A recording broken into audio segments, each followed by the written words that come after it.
You're listening to Zev Brenner, America's premier Jewish broadcast, on the air since 1981. And now, here's your host. Welcome back to the program. Zev Brenner. With us right now is Felix Lotan, Senior Paramedic and Head of Disaster Preparedness for Magen David Adom. He just came back from Turkey, where he's part of Israel's search and rescue team in the aftermath of the earthquake. And of course, Israel was paramount in relief efforts to help people to get relief in Turkey. So, Felix, thank you for joining us. Good evening, Zev. Good evening. Good evening. Good morning to you. So you just got back from Turkey. Tell us about what you and your team did, what you accomplished, and what you went through during that whole time when you're looking to bring relief to Turkey. Well, so I was a member of the delegation. I was sent there by Magen David Adom, and I joined the IDF search and rescue mission. We arrived to Turkey on Tuesday evening and straight away started search and rescue operations. We arrived at the city of Kahramanmaraş, which was in a still is actually in a very terrible situation. Thousands of buildings collapsed. The search and rescue efforts of the Turkish teams were still on ground. And as we arrived there, it was freezing. In Celsius, it was around -1, -2 degrees. You can see many people standing on the streets next to their collapsed buildings and waiting to get some help, have hope that somebody will save their loved ones if they're still on the rubbles. And we joined right away to the efforts. And in the first night, our team was already able to find and extract one 12-year-old boy, and another team extracted another lady around 20s. And the next day, we extracted 10 people under the rubbles, their unit. And by the end of the mission, we actually extracted 19 people under the rubbles, 9 people alive. And it is something very unique in this type of events.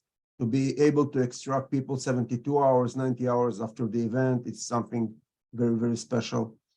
The situation there is very tough, and it's still tough. While we were there, the search mission was still ongoing. Today, it's more of a recovery mission and trying to get humanitarian aids.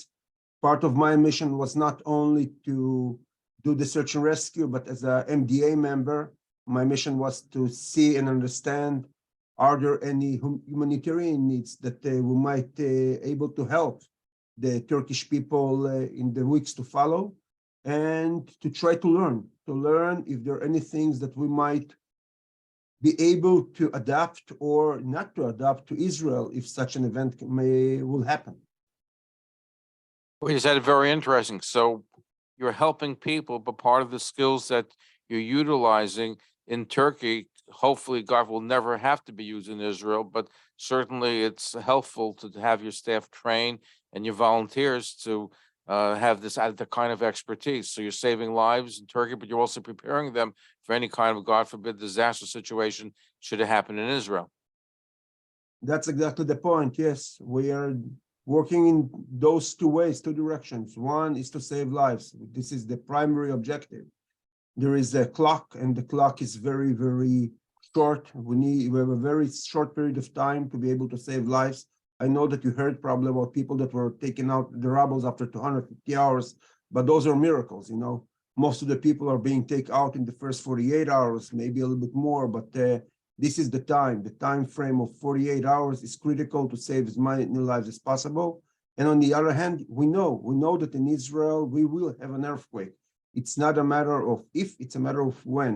Maybe it won't be on our watch, but it can be the next day or next 100 years. But we live on a big fault, the Dead Sea fault, and we know that there is a history of earthquakes in Israel. So we need to be prepared for earthquakes, and we need to prepare our teams to be able to deal with earthquakes. So learning is part of the issue, to be able to understand better how other countries treat this event, and to take the things to Israel and to try to work with our teams to explain them what is an earthquake. We know what missiles are. We know what are buildings that collapsed. No, let's say not collapsed, but were hit by missiles. We know what terror attacks are, but we don't know what a major earthquake is. And it is a very serious issue, and it's threatening our country, and we need to be prepared for that. I was curious, when was the last time that an earthquake, even a minor one, came up in Israel? We have minor earthquakes all the time, but a serious earthquake we had in 1995. It was not in Israel, it was in Sinai, and it's affected a lot.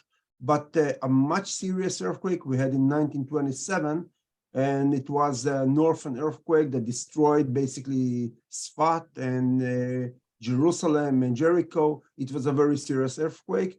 In Israel, the scientists say that every 100 years, we might have a serious earthquake. So we're really close to this 100 years from 1927. But of course, it's only assumptions. Right, we don't really know, so we have to be prepared for eventuality. So it's great that the MDA is preparing for that. Now, Turkey and Israel, at least the governments have been at odds. It's been warming up lately. I would assume that the relief efforts from MDA and other Israelis will probably do more also to help change the course of Turkey-Israel relationships.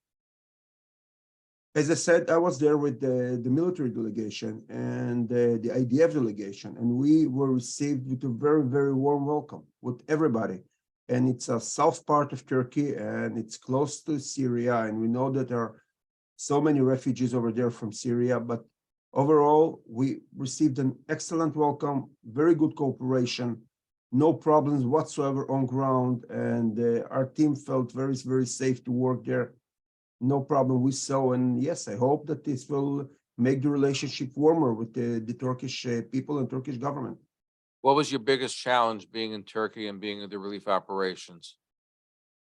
Well, I had three challenges. I think the very, very cold weather. It was most of the time around 0 degrees to -4, -5. So it's very, very cold, and it's very hard to operate in such cold weather. This was the first thing. The second thing was that the operation itself, the recovery, the search and the recovery operation itself was very, very tough. And you could see that the hope on the people's face there is, they're really hoping that you'll be able to find somebody alive.